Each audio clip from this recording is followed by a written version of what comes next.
Hello, good morning, जोहार। आप देख रहे हैं झारखंड अपडेट और समय हो चुका है खबरों को जानने का। अगर आप हमारे चैनल में नए हैं तो चैनल को सब्सक्राइब करें।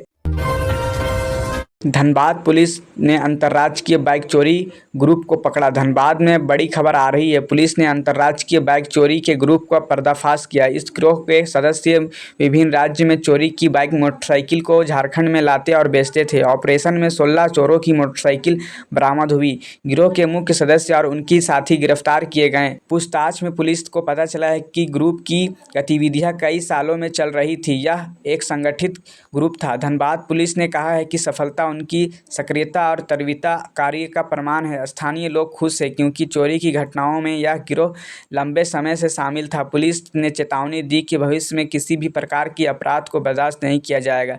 आगे की जांच जारी है और पुलिस ने सभी बरामद मोटरसाइकिल को मालिकों तक वापस पहुंचाने का भरोसा दिया है। यह कार्रवाई अपराधियों और उनके नेटवर्क पर न केवल कसने की दिशा में महत्वपूर्ण कदम मानी जा रही।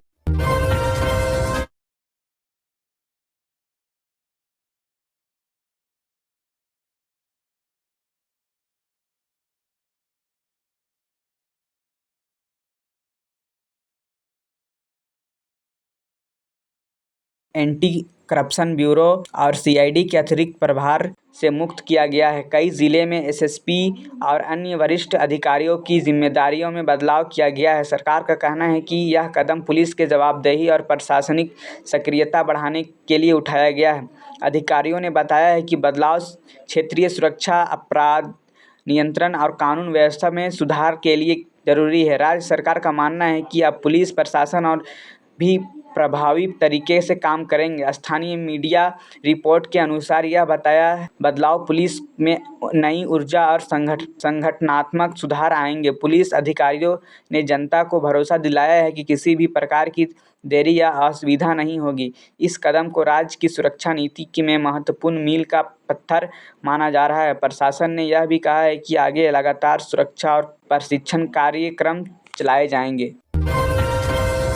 गढ़वा में सीआरपीएफ जवान की संदिग्ध मौत। झारखंड के गढ़वा जिले में एक दुखद खबर सामने आई है। यह सीआरपीएफ के जवान परिस्थितियों में मौत हो गई। जवान की पहचान 172वें बटालियन में तैनात जवान के रूप में हुई है। सूत्रों के अनुसार जवान को ड्यूटी के दौरान अचानक बेहोशी आई और उन्हें तत्काल अस्पताल में ले जाया गया, जहां डॉक्टरों ने उन्हें मृत घोषित कर दिया।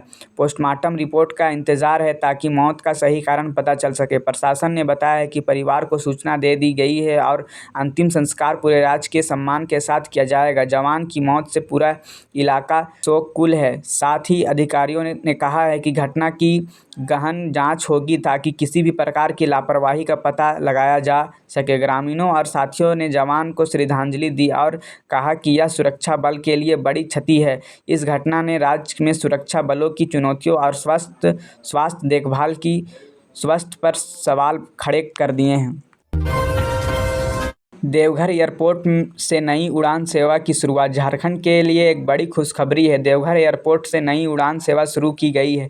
इस सेवा से देवघर अब कोलकाता और दिल्ली के साथ बेंगलुरु और मुंबई जैसे बड़े बड़े शहरों से भी सीधे जुड़ जाएगा। उड़ान सेवा के उद्घाटन समारोह में केंद्रीय मंत्री और राज्य सरकार के प्रतिनिधि मौजूद रहे। अधिकारियों ने कहा है कि इससे व्यापार, पर्यटन और धार्मिक यात्रा को बढ़ावा मिलेगी। देवघर एयरपोर्ट पहले से अब बाबा बैद्यनाथ धाम के कारण लाखों श्रद्धालुओं के लिए आकर्षण का केंद्र रहा है। अब हवाई सेवा के विस्तार से झारखंड की कनेक्टिविटी और भी मजबूत होगी। स्थानीय व्यापारियों और आम जनता ने कदम का स्वागत किया है। उनका मानना है कि इससे क्षेत्र और आर्थिक विकास को गति मिलेगी और युवाओं के लिए रोजगार अवसर भी मिलेंगे। सरकार ने वादा किया है कि आने वाले समय में देवघर एयरपोर्ट पर और भी बड़े उड़ानें जोड़ी जाएगी और इसे क्षेत्र का प्रमुख हवाई केंद्र बनाया जाएगा। बोकारो स्टील प्लांट में उत्पादन रिकॉर्ड।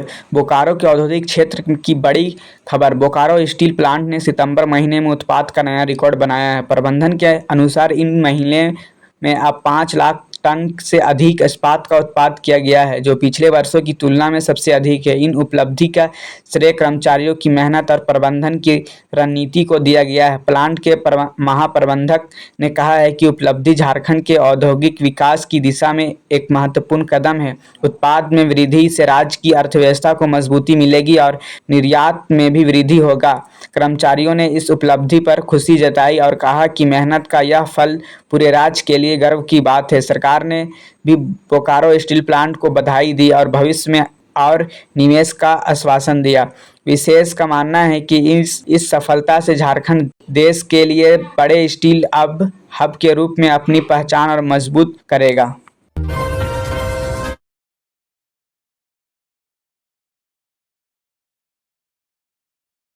खनन पर बड़ी कार्रवाई की है। इस दौरान 12 ट्रक और कई मशीनें जब्त की गई है। जिला प्रशासन को लंबे समय से शिकायत मिल रही थी कि कुछ क्षेत्रों में अवैध खनन चल रहा है, जिससे पर्यावरण को नुकसान हो रहा है और सरकार को राजस्व का नुकसान हो रहा है।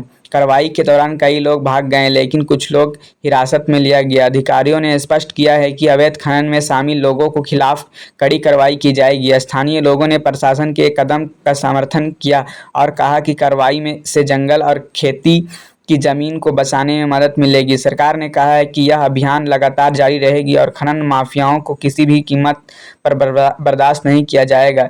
इस घटना ने साबित कर दिया है कि प्रशासन अब अवैध खनन के खिलाफ सख्त रुख अपनाने के मूड में है।